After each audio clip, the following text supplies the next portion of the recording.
Is your Audi A3 key fob not working? A dead battery is the most common culprit. You'll need a small flathead screwdriver or plastic pry tool and a CR2032 battery, available at most auto parts stores or online for around $5 to $10.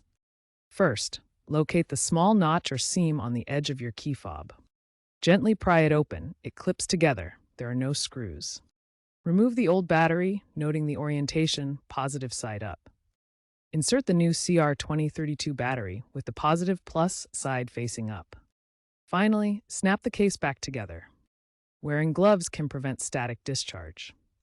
This process applies to most Audi A3 models from 2003 to the present, particularly those without full digital key functionality. If your remote still isn't working after replacing the battery, try resyncing it by pressing the lock and unlock buttons simultaneously for 10 to 15 seconds. If that doesn't work, the issue could be corroded contact points on the circuit board. Clean them gently with isopropyl alcohol or take it to a professional for repair. Remember to unlock your car before starting to prevent accidental alarm triggering.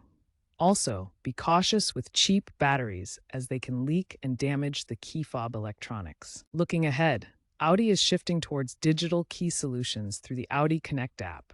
Future models, especially electric vehicles like the e-tron A3, increasingly use smartphone-based unlocking, potentially phasing out physical key fobs and eliminating the need for battery replacements.